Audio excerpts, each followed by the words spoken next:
കർത്താവായ യേശു മശിഹായ്ക്ക് മഹത്വം ഉണ്ടാക്കട്ടെ.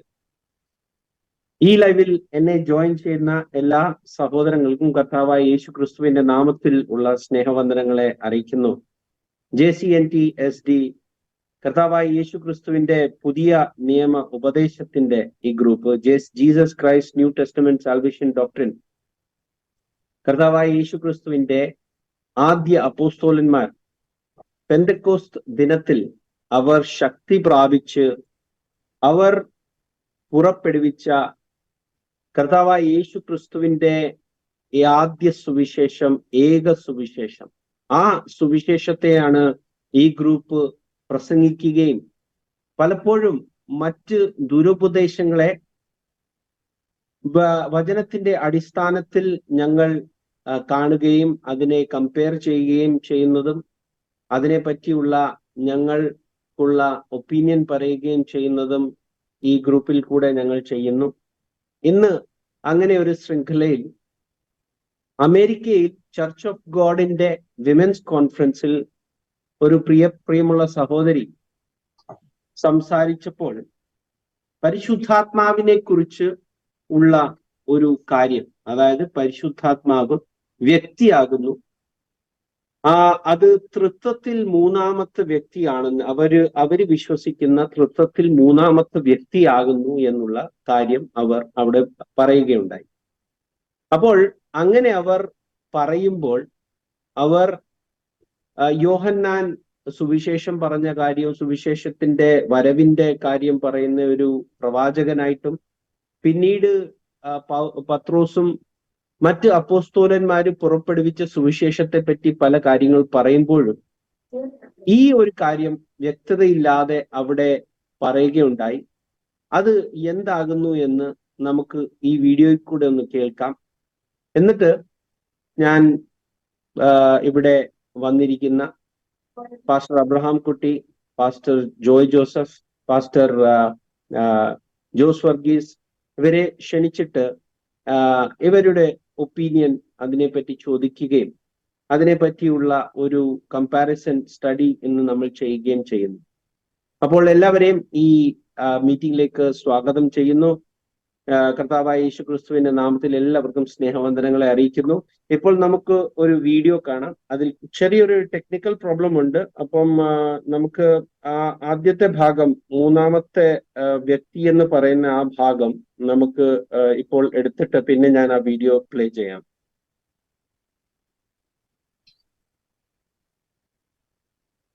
Pastor Abraham കുട്ടി സംസാരിക്കുന്നത്.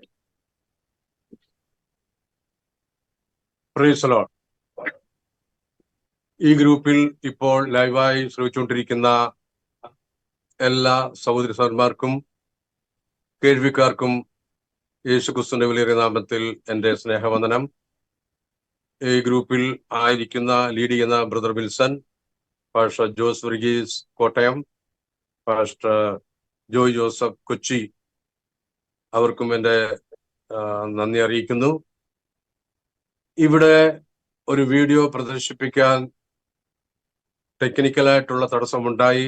എന്നാൽ അത് പിന്നീട് അത് എഡിറ്റ് ചെയ്ത് ശരിയാക്കാമെന്ന് പറയുകയുണ്ടായി. അവിടെ നോർത്ത് അമേരിക്ക ചർച്ച് ഓഫ് ഗോഡിലെ ഒരു കോൺഫറൻസിൽ, അത് ലേഡീസ് കോൺഫറൻസിൽ ഒരു സിസ്റ്റർ സംസാരിക്കുന്നതാണ് ആ വീഡിയോ. വളരെ ഇന്റലിജന്റ് ആയിട്ടുള്ള, വെൽ എഡ്യൂക്കേറ്റഡ്, ബൈബിൾ നല്ലവണ്ണം അറിയാവുന്ന ഒരു സഹോദരിയാണ് അവിടെ സംസാരിക്കുന്നത്. എഫേസ്യ ലേഖനം 1-ാം അധ്യായം 18-ഉം 19-ഉം റെഫർ ചെയ്തുകൊണ്ടാണ് അവർ സംസാരിക്കുന്നത്. ഇംഗ്ലീഷിലും ഹിന്ദിയിലും എനിക്ക് തോന്നുന്നത് അവരുടെ സംസാരത്തിൽ പറയുകയുണ്ടായി, ഗുജറാത്തിലാണ് ജനിച്ചു വളർന്നത്, പിന്നീട് നോർത്ത് ഇന്ത്യയിൽ, അതുപോലെ തന്നെ അതുകൊണ്ട് ഗുജറാത്തി, ഇംഗ്ലീഷ്, ഹിന്ദി, മലയാളം എല്ലാം സംസാരിക്കുന്ന വളരെ വെൽ എഡ്യൂക്കേറ്റഡ് ആയിട്ടുള്ള, വളരെ സ്മാർട്ടായിട്ടുള്ള, നമ്മുടെ ബൈബിളിൽ കാണുന്ന പോലെ അപ്പല്ലോസിന്റെ കാര്യം അവർ പറയുന്നുണ്ട്. വചനത്തോട് വളരെ ഉത്സാഹമുള്ള ഒരു സഹോദരിയുടെ പ്രീച്ചിങ് ആണ്. ആ പ്രീച്ചിങ്ങിൽ പല ദുരുപദേശങ്ങളും അവർ പറഞ്ഞിട്ടുണ്ട്. ചില ദുരുപദേശങ്ങളെ കാണിച്ചുകൊണ്ട് പാസ്റ്റർ ഷമീൽ കൊല്ലം ഒരു വീഡിയോ ഉണ്ടാക്കിയുണ്ടായി. എന്നാൽ ഇവിടെ അവർ പ്രസ്താവിച്ച ഒരു ദുരുപദേശമാണ് തൃത്വത്തിൽ മൂന്നാമൻ എന്ന് പറയുന്ന ഒരു സംഗതി. തൃത്വത്തിൽ മൂന്നാമൻ എന്ന് എവിടെയെങ്കിലും ബൈബിളിൽ ഒരു പരാമർശമുണ്ടോ?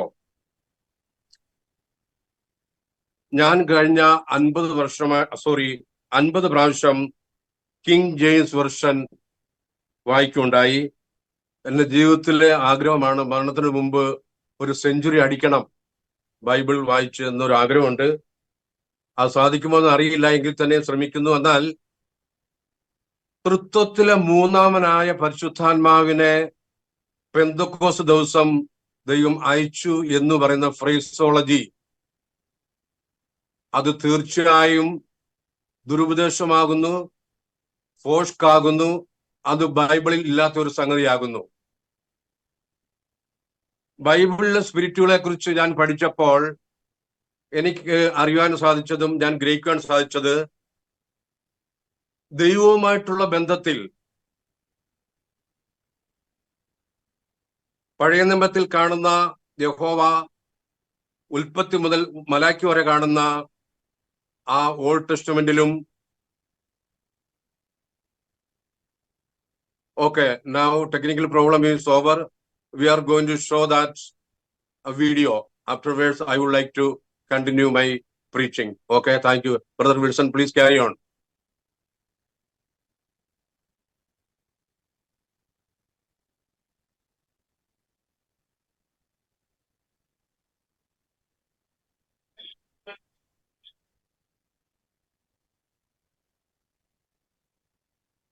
Brother Wilson, your sound is muted. I have got a message saying that it's ready.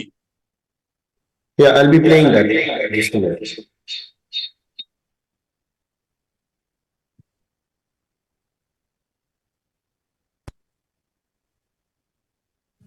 പുതിയ നിയമസഭ as A kingdom of God, as A kingdom of heaven, as A church നമ്മളെ എസ്റ്റാബ്ലിഷ് ചെയ്യാൻ ദൈവം തൃത്വത്തിൽ മൂന്നാമനായ പരിശുദ്ധാത്മാവിനെ സാക്ഷാൽ പുതിയ നിയമ പെന്തക്കോസ്ത് നാളിൽ ഇറക്കി വിട്ടപ്പോൾ, പഴയ നിയമ ഇസ്രായേൽ ചെയ്തതുപോലെ ദൈവസഭ പലപ്പോഴും പരിശുദ്ധാത്മാവിന് വില കൊടുക്കാതെയും പരിശുദ്ധാത്മാവ് പറയുന്നത് അനുസരിക്കാതെയും പരിശുദ്ധാത്മാവിന് ഒരു കൺസിഡറേഷൻ കൊടുക്കാതെ പോകുന്നതുകൊണ്ട് V fail as A church.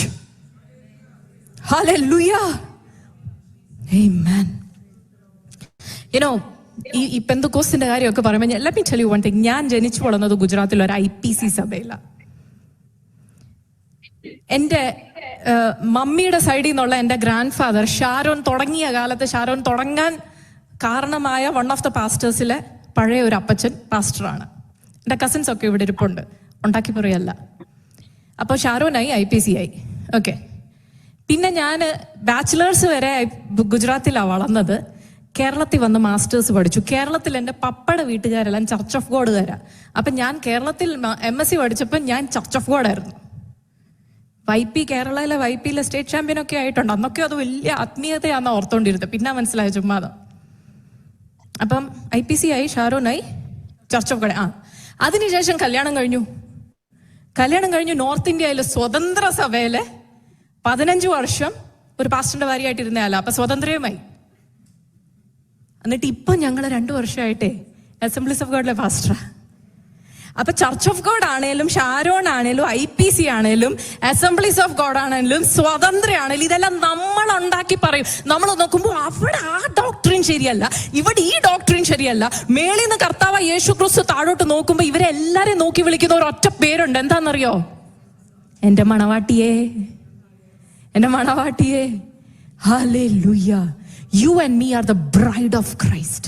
You and me are the body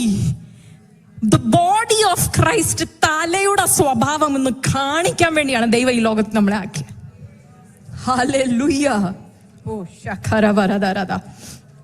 അപ്പൊ പെന്തക്കോസ്ത് നാളിൽ പരിശുദ്ധാത്മാവ് ഇറങ്ങി വന്ന് that very same day 3,000 people were added to the body of Christ.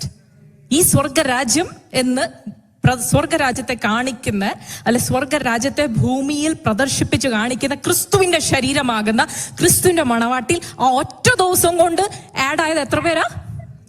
3000 പേര്.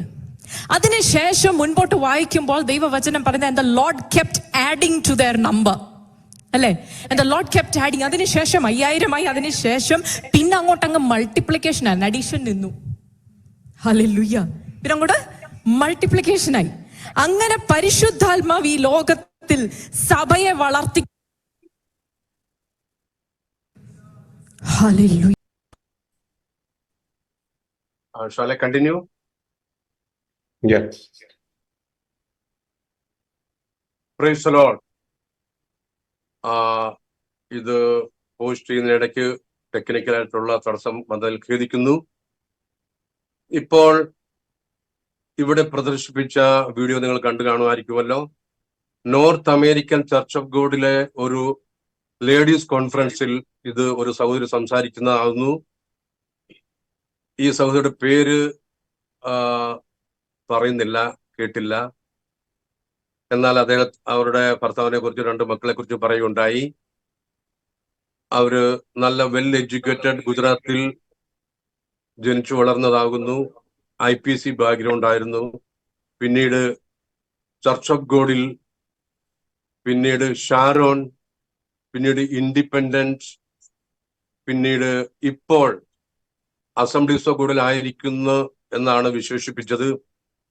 വളരെ തീവ്രതയോടെ സുവിശേഷം സംസാരിച്ച ആ സിസ്റ്റർക്ക് എന്റെ അഭിനന്ദനങ്ങൾ. അപ്പോൾ തന്നെ ആ സംസാരത്തിൽ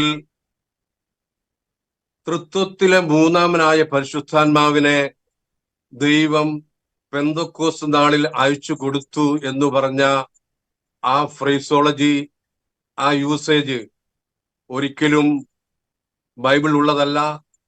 അത് ഫോഷ്കാകുന്നു, അത് ദുരുപദേശമാകുന്നു എന്ന് വളരെ വ്യക്തമായി ബൈബിൾ പരിശോധനയ്ക്ക് ശേഷം ഞാൻ ഇവിടെ പ്രസ്താവിക്കുന്നു. കാരണം തൃത്വത്തിൽ മൂന്നാമൻ, തൃത്വം എന്ന് പറഞ്ഞാൽ എന്ത് സാധനമാണ് തൃത്വം? ബൈബിളിൽ ഒരിക്കലും തൃത്വമെന്നോ ത്രിയേകനെന്നോ, തൃത്വത്തിൽ ഒന്നാമൻ, രണ്ടാമൻ, മൂന്നാമൻ, സത്ത, സാരാംശം, കോ ഈക്വൽ, കോ ഇറ്റേണൽ, കോ എസിസ്റ്റന്റ്, ഇങ്ങനെയുള്ള യാതൊരു യൂസേജും ബൈബിളിൽ കാണാത്തപ്പോൾ തൃത്വത്തിൽ മൂന്നാമൻ എന്ന് പറഞ്ഞ ആ ഫ്രേസോളജി, ആ വാക്യം ബൈബിളിൽ നിന്ന് വെളിയിലുള്ള ഒരു യൂസേജ് ആണ്. എന്തുകൊണ്ടെന്നാൽ അങ്ങനെ പറയാൻ കാര്യം എന്താണെന്ന് ചോദിച്ചാൽ, ഈ സഹോദരി ജനിച്ചു വളർന്നത് തൃത്വ സഭകളായിരിക്കുന്ന IPC, Sharon, church of God, independent church, പിന്നെ അസംബ്ലീസ് ഓഫ് ഗോഡ് എന്ന് പറയുന്ന ചർച്ചുകളായിരുന്നത് കൊണ്ടായിരിക്കാം ഒരുപക്ഷെ തൃത്വത്തിൽ മൂന്നാമൻ എന്ന് വിളിച്ചു പറഞ്ഞത്. അത് തീർച്ചയായിട്ടും ബൈബിളിലുള്ള ഉപദേശമല്ല. അത് ഭോഷ്കും വ്യാജവും ദുരുപദേശവുമാകുന്നു. എന്നാൽ ഇനി തൃത്വം ഉണ്ടോ? തീർച്ചയായിട്ടും തൃത്വമുണ്ട്. എവിടെയുണ്ട്? ബൈബിളിന് വെളിയിലുണ്ട്. ഈ തൃത്വം തുടങ്ങിയത് ബാബിലോണിൽ ഹണ്ടർ ആയിരുന്ന, ഉൽപ്പത്തി പുസ്തകത്തിൽ പ്രതിപാദിക്കുന്ന നിമ്രോദ്, ദൈവത്തിന്റെ മുമ്പിൽ വില്ലാളി വീരനായിരിക്കുന്ന നിമ്രോദ്. ഇനിയും ഹിസ്റ്ററി പറയുന്നത് അവന്റെ ഭാര്യ ആയിരിക്കുന്ന സമീറാമീസ് ലോകസുന്ദരി ആയിരുന്നു. ആ സമീറാമീസ് നിമ്രോദ് മരിച്ചതിന് ശേഷം അവിഹിത ബന്ധത്തിൽ ഒരു പുത്രൻ ജനിച്ചു. ആ പുത്രന്റെ പേരാണ് തമ്മൂസ്. അപ്പോൾ സെമിറാമിസ് പിഴച്ചു പെറ്റ തമ്മൂസ് സെമിറാമിസിന്റെ ഉള്ളിലായിരിക്കുമ്പോൾ പറയുകയുണ്ടായി, എന്റെ ഭർത്താവ് നിമ്രോദ് മരിച്ചു, വീണ്ടും എന്റെ ഗർഭപാത്രത്തിൽ വന്നു ഉരുവായി, അതാകുന്നു തമ്മൂസ് എന്ന് പറഞ്ഞ് ലോകത്തെ വിഡ്ഢികളാക്കിയ ഒരു സ്ത്രീയാകുന്നു സെമിറാമിസ്. അവിടെ മുതലാണ് തൃത്വം എന്ന സംഹിതയും ഉപദേശവും ജാതികളുടെ ഇടയിൽ, it is amongst the doctrine amongst Gentiles and heathens from the beginning of Babylon through Nimrod. ഈ തൃത്വം ആദ്യം പറയട്ടെ, തൃത്വത്തെ കുറിച്ച് പറയട്ടെ. തൃത്വത്തിലെ മൂന്നാമെണ്ണല്ലേ പറഞ്ഞത്. അപ്പൊ തൃത്വം എന്ന് അറിയണമല്ലോ. അപ്പൊ അത് ബൈബിളിലുള്ള ഉപദേശമല്ല, അത് ബൈബിളിന് വെളിയിലുള്ളതാണ്. ആ ഉപദേശമാണ് തൃത്വം. അത് ഞാൻ നിങ്ങൾക്ക് എക്സ്പ്ലെയിൻ ചെയ്ത് പറയാം. ആ തൃത്വത്തില് ഫസ്റ്റ് പേഴ്സൺ ഉണ്ട്, സെക്കൻഡ് പേഴ്സൺ ഉണ്ട്, തേർഡ് പേഴ്സൺ ഉണ്ട്. അല്ലെങ്കിൽ ഫാദർ അല്ലെങ്കിൽ കിങ്, സെക്കൻഡ് പേഴ്സണെ സൺ അല്ലെങ്കിൽ പ്രിൻസ് ആയിട്ട് കരുതുന്നു, തേർഡ് പേഴ്സൺ ക്യൂൻ അല്ലെങ്കിൽ മദറായിട്ട് കാണുന്നു. ഈ ട്രയാഡ് ഓഫ് ബാബിലോൺ ആദ്യത്തെ വ്യക്തിയാകുന്നു നിമ്രോദ്, സെക്കൻഡ് തമ്മൂസ്, മൂന്നാമത് കാണുന്ന സിമ്രാമിസ്. അല്ലെങ്കിൽ വേറെയും അവിടെ ഉണ്ടായിരുന്നു, ഷമാഷ്, സിൻ, ഇസ്താർ. ഇതാണ് ട്രയാഡ് ഓഫ് ബാബിലോണിന്റെ തൃത്വം. ഈ തൃത്വം ട്രയാഡ് ഓഫ് ബാക്സ്ലിഡൻ ഇസ്രയേൽ, പിന്മാറിപ്പോയ ഇസ്രയേലും ഇത് അംഗീകരിച്ചു കുറച്ചു നാളത്തേക്ക്. അതാണ് Baal, Tammuz, Ashtoreth. Triad of Egypt ഉണ്ട്, Osiris, Horus, Isis. Triad of Greece ആയിരുന്നു സൂയസ്, അപ്പോളോ, അഥേന. ഇന്ത്യയിലെ തൃത്വമാകുന്നു Brahma, Vishnu, Shiva. Triad of Rome, റോമിലെ തൃത്വമാകുന്നു ജൂപ്പിറ്റർ, മാർസ്, വീനസ്. അപ്പോൾ ഈ ജാതികളുടെ it's a doctrine of Gentiles and heathens out of the Bible. അപ്പൊ അവിടെയെല്ലാം തൃത്വം ഉള്ളപ്പം എന്ത് ചെയ്തു? AD 325 നിസ്യൻ കൗൺസിലില് കോൺസ്റ്റന്റൈൻ ചക്രവർത്തി മണിപ്പവർ കൊണ്ടും മസിൽ പവർ കൊണ്ടും തൃത്വനിലുമായിട്ടുള്ള കൂട്ടുകെട്ടിൽ അത് ബൈബിളിനോട് ചേർത്ത് പഠിപ്പിക്കാൻ ഇടയായി. ഫാദർ, സൺ, ഹോളി ഗോസ്റ്റ് അല്ലെങ്കിൽ യഹോവ, ജീസസ്, ഡൗ. ഇത് കത്തോലിക്കിന്റെ ഒരു ചരക്കാകുന്നു ഈ തൃത്വം. ഈ തൃത്വം ഒരിക്കലും ബൈബിളിൽ അംഗീകരിക്കട്ടുള്ളതല്ല. ഈ തൃത്വം ബൈബിളിൽ പറഞ്ഞിട്ടുമില്ല. അങ്ങനെയെങ്കിൽ ബൈബിളിൽ പറഞ്ഞിരിക്കുന്ന ഹോളി സ്പിരിറ്റിൽ നമുക്ക് എന്താണെന്ന് ചിന്തിക്കാം. അതിനുവേണ്ടി ഞാൻ ബൈബിൾ പരിശോധിച്ചപ്പോൾ എനിക്ക് മനസ്സിലായ സ്പിരിറ്റുകളെ കുറിച്ച് ഞാൻ നിങ്ങളോട് പറയാം. Spirit of God, spirit of Father, spirit like a dove, spirit of the Lord, Holy Spirit, God is a spirit, Holy Ghost, spirit of truth, Comforter, my spirit, spirit of the living God, spirit of Son, fruit of the spirit, one spirit, sword of spirit, spirit of Jesus, spirit of grace, spirit of Christ, seven spirit of God, spirit of life, spirit of adoption and eternal spirit. ഇത്രയും സ്പിരിറ്റിനെ കുറിച്ച് ബൈബിളിൽ നിന്ന് ഞാൻ മനസ്സിലാക്കിയുണ്ടായി. അങ്ങനെയെങ്കിൽ തൃത്വത്തിൽ മൂന്നാമനായ പരിശുദ്ധാത്മാവ് എന്നുള്ള ഈ spirit പ്രിയ സഹോദരിക്ക് എവിടെ നിന്ന് കിട്ടി? സഹോദരി പറയുകയുണ്ടായി, പഴയ നിയമത്തിൽ മിസ്രൈമിൽ നിന്ന് പുറപ്പെട്ടതിന് ശേഷം സീനായി മലയുടെ താഴെ അടിവാരത്തിൽ വന്നപ്പോൾ ആ പെന്തക്കോസ്ത് ദിവസം മോശയിൽ കൂടി ദൈവത്തിന് പ്രമാണം ലഭിച്ചതാണ് പെന്തക്കോസ്ത് ദിവസം പഴയ നിയമത്തിലെ. അങ്ങനെയെങ്കിൽ പുതിയ നിയമത്തിലെ പെന്തക്കോസ്തിൽ വന്നപ്പോൾ ആ സ്പിരിറ്റ് ദൈവം 120 പേരും അടങ്ങുന്ന സംഘത്തിലേക്ക് അയച്ചു കൊടുത്തപ്പോൾ അവരെല്ലാരും അന്യഭാഷകളിൽ സംസാരിച്ചു തുടങ്ങി എന്ന് വളരെ വ്യക്തമായി കാണുവാൻ സാധിക്കും. അപ്പോൾ ഈ സ്പിരിറ്റ് ഓഫ് ട്രൂത്ത് അല്ലെങ്കിൽ സത്യത്തിന്റെ ആത്മാവ് വരുമ്പോൾ സകല സത്യത്തിലേക്ക് വഴി നടത്തുന്നു യേശുക്രിസ്തു പറഞ്ഞപ്പോൾ ഈ സ്പിരിറ്റ് തൃത്വത്തിൽ മൂന്നാമമായ സ്പിരിറ്റ് ആണോ അതോ യേശുക്രിസ്തു തന്നെ ആകുന്നുവോ എന്ന് നമുക്ക് ചെക്ക് ചെയ്യേണ്ട ആവശ്യമുണ്ടല്ലോ.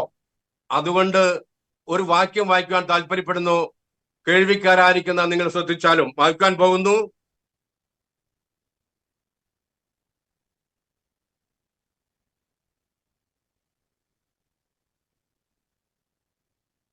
यूहन्ना का सुसमाचार 14 अध्याय इसका 17 वाक्य, अर्थात सत्य का आत्मा जिसे संसार ग्रहण नहीं कर सकता क्योंकि वह ना उसे देखता है और ना उसे जानता है, तुम उसे जानते हैं क्योंकि वह तुम्हारा साथ है और वह തുമ്മേ ഹോഗ.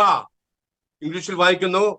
Why I read in Hindi? Because this sister is speaking in Hindi, English and Malayalam. That's why I am giving a reply to the audience and the hearers to understand what she said. I am going to read this scripture in English. Even the Spirit of truth, whom the world cannot receive, because it see him not, neither know him, but you know him, for he dwelleth with you and shall be in you. അതായത് സത്യത്തിന്റെ ആത്മാവ് വേൾഡിന് ഗ്രഹിക്കാൻ പറ്റുന്നില്ല. സത്യത്തിന്റെ ആത്മാവിനെ ലോകത്തിന് കാണുവാൻ പറ്റുന്നില്ല. എന്നാൽ യു നോ ഹിം, സത്യത്തിന്റെ ആത്മാവിനെ നിങ്ങൾക്ക് അറിയാം. ആ സത്യത്തിന്റെ ആത്മാവ് നിങ്ങളുടെ ഇടയിൽ വസിക്കുന്നു. ആ സത്യത്തിന്റെ ആത്മാവ് നിങ്ങളുടെ ഉള്ളിലാകും. അപ്പോൾ ഇതാരാണ് പറഞ്ഞത്? യേശുക്രിസ്തുവിനെ കുറിച്ച് ഞാൻ പറയാണ്. യേശുക്രിസ്തു എന്താ പറയുന്നത്? ലോകാവസാനത്തോളം ഞാൻ നിങ്ങളോട് കൂടെയുണ്ട്. എങ്ങനെയാ? 2 കാലും 2 കൈയും 2 ചെവിയും മൂക്കും വെച്ച ഫിസിക്കലായിട്ടുള്ള ഒരു യേശുക്രിസ്തു ആണോ അവിടെ ഇരിക്കാൻ പോകുന്നത്? അല്ല.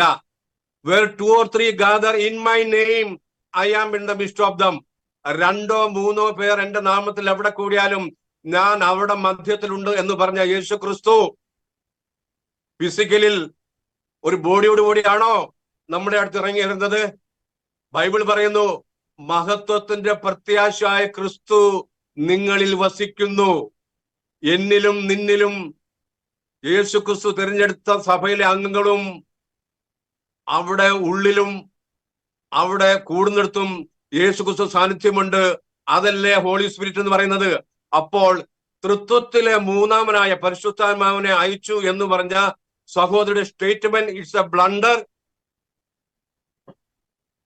അത് ഫോഷ്കാകുന്നു, ദുരുപദേശമാകുന്നു എന്ന് എന്നെ കേൾക്കുന്ന എല്ലാവരും മനസ്സിലാക്കിക്കൊള്ളുക. ഈ സഹോദരനെ പറയാൻ കാര്യം എന്താണെന്ന് ചോദിച്ചാൽ, അവര് ഇതുവരെ ദൈവസഭയുടെ ഒരു മെമ്പറായില്ല. അവർ തന്നെ പറയുണ്ടായി, അവർ IPCയിലാണ് ജനിച്ചു വളർന്നത്, പിന്നെ ഷാരോൺ, പിന്നെ അസംബ്ലീസ് ഓഫ് ഗോഡ്, പിന്നെ ചർച്ച് ഓഫ് ഗോഡ്, പിന്നെ ഇൻഡിപെൻഡന്റ്, പിന്നെ ഇപ്പോൾ എവിടെയാണ്? അസംബ്ലിയിലെ ഒരു ഭാഷ പറയുണ്ടായി, ഞങ്ങൾക്ക് 3 ദൈവങ്ങളുണ്ട്. 3 ദൈവങ്ങൾ ഉണ്ട് എന്ന് പറയുന്ന അസംബ്ലീസ് ഓഫ് ഗോഡിലാണ് ഇപ്പോൾ സഹോദരിയും സഹോദരിയുടെ ഭർത്താവുമായിരിക്കുന്നെങ്കിൽ തീർച്ചയായിട്ടും ഈ സഭകൾ ദൈവത്തിന്റെ സഭയല്ല സിസ്റ്ററെ. ഇത് വെറും ഓർഗനൈസേഷൻ, കമ്മ്യൂണിറ്റീസ് ആണെന്ന് നിങ്ങൾ തന്നെ പറഞ്ഞല്ലോ. നിങ്ങൾ വൈപ്പിയുടെ പ്രസിഡന്റ് ആയിരുന്നപ്പോൾ നിങ്ങൾ പറഞ്ഞായിരുന്നല്ലോ അവിടെ വലിയ ആത്മീയതയാണെന്ന് ഗ്രഹിച്ചു. പക്ഷെ ഒന്നുമില്ല, നിങ്ങൾ തന്നെ മനസ്സിലാക്കിയില്ലേ? എന്തുകൊണ്ടാണ്? നിങ്ങൾ യഥാർത്ഥ സഭയിലെ മെമ്പറായില്ല. അതുകൊണ്ടാണ് അങ്ങനെ സംഭവിച്ചത്. പിന്നീട് പറയുണ്ടായി, പെന്തക്കോസ്ത് ദിവസം ദൈവം പരിശുദ്ധാത്മാവിനെ അയച്ചു കൊടുത്തപ്പോൾ ആദ്യം 3000 പേരെ ദൈവത്തിന് സഭ ഉയർത്തു. പിന്നെ 5000 ആഡിങ്. ഈ വീഡിയോ നിങ്ങൾ ശ്രദ്ധിച്ചാലും യൂട്യൂബിലുണ്ട്, ഫുൾ വീഡിയോ. ആർക്കെങ്കിലും വേണമെങ്കിൽ ഞാൻ അയച്ചു തരാം. എന്റെ നമ്പറിൽ നിങ്ങൾ വാട്സാപ്പ് ചെയ്യുക. അപ്പോൾ ആദ്യമായിട്ട് പ്രമാണം പഴയ നിയമ ഇസ്രായേലിന് പെന്തക്കോസ്ത് ദിവസത്തിൽ മോശ മുഖാന്തരം യഹോവ കൊടുത്തെങ്കിൽ പുതിയ നിയമത്തിലും അതേ പെന്തക്കോസ്ത് ദിവസമാണ് പരിശുദ്ധാത്മാവിനെ അയച്ചു കൊടുത്തത്. ആ പരിശുദ്ധാത്മാവ് ലഭിച്ച പത്രോസിന്റെ പ്രസംഗത്തിൽ 3000 പേര് ദൈവത്തിന് സഭ ഉയർത്തു. അങ്ങനെ ആടി ഉയർന്നതിന് ശേഷം പിന്നീട് മൾട്ടിപ്ലിക്കേഷൻ ആണ് ഉണ്ടായെന്ന് പറയുകയുണ്ടായി. അങ്ങനെയെങ്കിൽ ആ മൾട്ടിപ്ലിക്കേഷനിലുള്ള ഒരു കൂട്ടമാകുന്നു JCNDSD, new testament salvation doctrine എന്ന് പറയുന്ന ഗ്രൂപ്പിലെ ഉപദേശകർ. നല്ല ചുണക്കുട്ടന്മാരായ ബാലസിംഹങ്ങളെ പോലെയുള്ള ചെറുപ്പക്കാരും ദൈവദാസന്മാരും ഞങ്ങളുടെ ഗ്രൂപ്പിലുണ്ട്. ഈ പബ്ലിക് മീഡിയയിൽ കാണുന്ന ഏത് ദുരുപദേശങ്ങളെ ഖണ്ഡിക്കാൻ തക്കവണ്ണം പ്രാപ്തരായിരിക്കുന്ന ആളുകൾ ഞങ്ങളുടെ ഗ്രൂപ്പിലുണ്ട്. അതുകൊണ്ട് തീർച്ചയായിട്ടും പബ്ലിക് ഡൊമൈനിൽ വരുന്ന ഏത് ദുരുപദേശത്തെയും ഞങ്ങൾ ഖണ്ഡിക്കും. അതൊക്കെ അവർക്ക് PhD കാണാം, BTH ഉണ്ട്, MDH ഉണ്ട്, എല്ലാം ഉണ്ടെങ്കിലും തീർച്ചയായിട്ടും ദുരുപദേശങ്ങൾക്കെതിരെ ആഞ്ഞടിക്കുന്ന ഒരു ഗ്രൂപ്പ് ആകുന്നു Jesus Christ new testament salvation doctrine. അപ്പോൾ മനസ്സിലായല്ലോ, തൃത്വത്തിലെ മൂന്നാമനല്ല. പിന്നെയോ the God we see from Genesis to Malachi, Yahweh Father, the same God. manifested in the flesh, that is our Lord Jesus Christ, the same without controversy. Great is the mystery of godliness. God was manifested in the flesh. ദൈവമായിരുന്നവൻ ജഡത്തിൽ വെളിപ്പെട്ടു. അതാണ് യേശുക്രിസ്തു. ആ യേശുക്രിസ്തുവിന്റെ ആത്മാവാണ് പരിശുദ്ധാത്മാവാണ്. ഒരുപക്ഷെ നിങ്ങൾ കേൾക്കും, വിചാരിക്കും ഇവർ ദുർവചനരാണ്, ഇവർ യേശു നാമക്കാരാണെങ്കിൽ ഇവർക്ക് പിതാവില്ല, പരിശുദ്ധാത്മാവില്ല എന്ന് നിങ്ങൾ പറഞ്ഞേക്കാം. അപ്പോൾ ഞാൻ പറയുന്നു, we have Father and Son and Holy Ghost. We believe in Father, Son and Holy Ghost. എന്നാൽ ഒരു വ്യത്യാസമുണ്ട്. We believe in one God. That is the basic scripture imprinted every mind and hearts of the Jews from the beginning. Hear, O Israel, the God our Lord is one Lord. ഇസ്രായേലെ കേൾക്ക, യഹോവ നമ്മുടെ ദൈവമാകുന്നു, യഹോവ ഏകൻ തന്നെ. ഈ യഹോവയായ ദൈവം പാപികളെ രക്ഷിപ്പാൻ ലോകത്തിൽ വന്ന് അവൻ രക്തം ചിന്തിയതിനാൽ അവൻ സണ്ണാകുന്നു, പുത്രൻ. ഈ പുത്രൻ മരിച്ചു അടക്കപ്പെട്ട് ഉയർത്തെഴുന്നതിന് ശേഷം സ്വർഗാരോഹണത്തിന് മുമ്പ് ശിഷ്യന്മാരെ തിരഞ്ഞെടുത്തു. ശിഷ്യ പറഞ്ഞ പോലെ ശിഷ്യന്മാരെ തിരഞ്ഞെടുത്തു ഗോസ്പൽ അറിയിക്കുവാൻ വേണ്ടി. ആ ശിഷ്യന്മാര് അറിയിച്ച ഗോസ്പലാണ് 21ാം നൂറ്റാണ്ടിൽ ഇന്നും through JCNDSD we are preaching the truth irrespective of seeing any face, any qualification, any scholars, any wise men, any intelligent people. We are preaching the truth bluntly, faithfully, sincerely, like at Jerusalem. അതുകൊണ്ട് അപ്പോസ്തലന്മാരാൽ തിരഞ്ഞെടുക്കപ്പെട്ട യേശുക്രിസ്തുവിനാൽ തിരഞ്ഞെടുക്കപ്പെട്ട അപ്പോസ്തലന്മാർ പരിശുദ്ധാത്മാവ് ലഭിച്ച 1ാം നൂറ്റാണ്ടിലെ ജെറുസലേമിൽ തുടങ്ങിയ പ്രസംഗമാണ് ഇപ്പോൾ ഞങ്ങൾ പ്രസംഗിക്കുന്നത്. ആ പ്രസംഗമാകുന്നു, നിങ്ങൾ മാനസാന്തരപ്പെട്ട് നിങ്ങളുടെ പാപങ്ങളുടെ മോചനത്തിനായി ഓരോരുത്തൻ യേശു ക്രിസ്തുവിന്റെ നാമത്തിൽ സ്നാനമേൽപ്പീൻ. Price the Lord. അപ്പോൾ ശിശു പറയുണ്ടായല്ലോ, ദൈവം മുകളിൽ നോക്കിയിട്ട് വിളിക്കും, എന്റെ മണവാട്ടിയെ. ചർച്ച് ഓഫ് ഗോഡിനെ നോക്കി, ചർച്ച് ഓഫ് ഗോഡിനെ നോക്കി എന്റെ മണവാട്ടിയെ. IPC നോക്കി എന്റെ മണവാട്ടിയെ. ഷാരോനെ നോക്കി എന്റെ മണവാട്ടിയെ. അസംബ്ലീസിനെ നോക്കി മണവാട്ടിയൊന്നും ദൈവം വിളിക്കാൻ പോണില്ല. ദൈവമാകുന്ന യേശുക്രിസ്തു മണവാളനാകുന്നു. അവന്റെ മണവാട്ടി ഒന്നേ ഉള്ളൂ. ആ മണവാട്ടിയാകുന്ന സഭ അപ്പോസ്തലന്മാരുടെ ഉപദേശം കേൾക്കണം. അത് ശിഷ്യ പറയുണ്ടായി. 3000 പേര് ദൈവത്തിന് സഭയോട് ദൈവം ചേർത്തു. ആ 3000 പേർ എങ്ങനെയുള്ളവരായിരുന്നു? അവർ അപ്പോസ്തലന്മാരുടെ ഉപദേശം കേട്ടും അപ്പം നുറുക്കിയും പ്രാർത്ഥന കഴിച്ചും പോന്നു. അവർ ആദ്യം എന്താ ചെയ്തത്? അപ്പോസ്തലരുടെ ഉപദേശം എന്തായിരുന്നു? നിങ്ങൾ മാനസാന്തരപ്പെട്ട് നിങ്ങളുടെ പാപങ്ങളുടെ മോചനത്തിനായി ഓരോരുത്തൻ യേശു ക്രിസ്തുവിന്റെ നാമത്തിൽ സ്നാനമേൽപ്പീൻ, എന്നാൽ പരിശുദ്ധാത്മാവിന്റെ ദാനം ലഭിക്കും. അപ്പോൾ ഈ 1ാം നൂറ്റാണ്ടിലെ 3000 പേര് സ്നാനപ്പെട്ട യേശു ക്രിസ്തുവിന്റെ നാമത്തിലുള്ള സ്നാനം സിസ്റ്റർ ഏറ്റിട്ടുണ്ടോ? സിസ്റ്ററിന്റെ ഹസ്ബൻഡ് അസംബ്ലി സ്കൂളിൽ പാഷായിരിക്കുന്നോ? അവർ ഏറ്റിട്ടുണ്ടോ? സിസ്റ്റർ നിന്ന് IPCക്കാർ ഏറ്റിട്ടുണ്ടോ? ഷാരോൻ ഏറ്റിട്ടുണ്ടോ? ചർച്ച് ഓഫ് ഗോഡ് ഏറ്റിട്ടുണ്ടോ? അസംബ്ലി ഏറ്റിട്ടുണ്ടോ? ഇല്ല എങ്കിൽ അവര് ദൈവത്തിന്റെ മണവാട്ടി അല്ല സിസ്റ്ററെ. വെറുതെ വാഗൊണ്ട് പറയാമെന്നല്ലാതെ യാതൊരു പ്രയോജനമില്ല. മണവാട്ടി എന്ന് പറയുന്ന ആ മണവാട്ടി സഭയ്ക്ക് ഒറ്റ മണവാളനേ ഉള്ളൂ. ആ മണവാളൻ യേശുക്രിസ്തു ആണ്. നിങ്ങളുടെ ഭാഷയിൽ തൃത്വത്തിൽ 3 പേരുണ്ട്, ഒന്നാമൻ, രണ്ടാമൻ, മൂന്നാമൻ. അപ്പം യേശുക്രിസ്തു പുത്രനാകുമ്പോൾ പുത്രന് മാത്രം മണവാട്ടി ഉള്ളോ? ഈ പിതാവും പരിശുദ്ധാത്മാവാകുന്ന 3 വ്യക്തികൾ, അവർക്ക് മണവാട്ടിയും പെണ്ണൊന്നും വേണ്ടേ? അപ്പോൾ എത്ര ഫോഴ്സ്ക്കാണ് നിങ്ങൾ സംസാരിച്ചത് മനസ്സിലാക്കുക. ഇത് കേൾക്കുന്ന ദൈവജനമേ, നിങ്ങൾ ശ്രദ്ധിക്കുക, ഗ്രഹിക്കുക. ഇവര് പറഞ്ഞ് ശരിയാണോ? തൃത്വത്തിൽ 3-ാമൻ. ഞാൻ നേരത്തെ നിങ്ങൾ അറിയിച്ചല്ലോ എവിടെയായിരുന്നു തൃത്വം തുടങ്ങിയെന്ന്. നിങ്ങൾ കേട്ടല്ലോ. ഇത് ബാബിലോണിൽ തുടങ്ങിയ ആ തൃത്വം, it was emerged heathens and Gentiles. അവിടെ കറങ്ങി തിരിഞ്ഞ് അത് ഉരുണ്ട് പിടച്ച് റോമിൽ വന്ന് ആ കത്തോലിക്കരുടെ ഇടയിൽ അവർ സ്ഥാപിച്ച ഉപദേശമാണ് തൃത്വം. ആ കത്തോലിക്ക സഭയെ വെളിപ്പാടിൽ പറയുന്നു മ്ലേച്ഛകളുടെ മാതാവായിരിക്കുന്ന വേശ്യ എന്ന് പറയുന്നു. ഇത് ഞാൻ പറയുന്നതല്ല, തൃത്വക്കാരുടെ ബുക്കുകളിൽ അച്ചടിച്ചു വന്നിട്ടുള്ള വിഷയമാകുന്നു. കത്തോലിക്ക സഭയെ വേശ്യകളുടെ മ്ലേച്ഛത മാതാവെന്ന് വിളിക്കുമ്പോൾ ആ മാതാവിന്റെ മാതാവ് എന്ന് പറയുമ്പോൾ അവർക്ക് പെൺമക്കൾ കാണുമല്ലോ. അപ്പോൾ ആ മാതാവിന്റെ പെൺമക്കളാകുന്നു നിങ്ങൾ പറഞ്ഞ ഈ IPC സഭ, ഈ ചർച്ച് ഓഫ് ഗോഡ്, ഈ ഷാരോൺ, ഈ പെന്തക്കോസ്, ഈ ഇൻഡിപെൻഡന്റ്, ഈ അസംബ്ലി എല്ലാം ആരുടെയാണ്? ഈ മ്ലേച്ഛതയുള്ള മാതാവായ റോമിലെ കത്തോലിക്ക സഭയുടെ റൂട്ട് ഡോക്ടറിനാണ് തൃത്വം വഹിച്ചുകൊണ്ടാണ് നിങ്ങളും പെന്തക്കോസിലെ പെൺമക്കളായിരിക്കും സഭകളും വന്നിരിക്കുന്നത്. അതുകൊണ്ട് ഒരിക്കലും എന്റെ മണവാട്ടിയെ ഇന്ന് ചർച്ച് ഓഫ് ഗോഡിനെയോ IPCയോ ഷാരനെയോ ഒന്നും ദൈവം വിളിക്കാൻ പോണില്ല. ദൈവത്തിന്റെ മണവാട്ടി ആരാകുന്നു? അവന്റെ നാമത്തിൽ സ്നാനപ്പെട്ടവരായിരിക്കണം. ക്രിസ്തുവിനോട് കൂടെ ചേരുവാൻ സ്നാനമേറ്റിരിക്കുന്ന നിങ്ങൾ ക്രിസ്തുവിനെ ധരിച്ചിരിക്കുന്നു. നിങ്ങൾ ക്രിസ്തുവിനെ ധരിച്ചുവോ? യേശു ക്രിസ്തുവിന്റെ കൂടെ മരിച്ച് അടക്കപ്പെട്ട് നിങ്ങൾ ഉയർത്തുവോ? യേശു ക്രിസ്തുവിനെ ധരിച്ചോ? അങ്ങനെ ധരിച്ചിട്ടില്ല ഇതുവരെയും. തീർച്ചയായും 100% നിങ്ങൾ ട്രിനിറ്റേറിയൻ ബാക്ക്ഗ്രൗണ്ടിലുള്ള ഒരു സഹോദരി ആയതുകൊണ്ട് നിങ്ങൾ ഒരിക്കലും യേശു ക്രിസ്തുവിന്റെ നാമത്തിൽ സ്നാനപ്പെട്ടിട്ടില്ല. അതുകൊണ്ട് തന്നെ നിങ്ങൾ ദൈവസഭയിലെ ഒരു അംഗമല്ല. ഏതാ? 1-ാം നൂറ്റാണ്ടിൽ അപ്പോസ്തലന്മാരാൽ ദൈവം ചേർത്ത സഭയിലെ ഒരു മെമ്പർ അല്ല.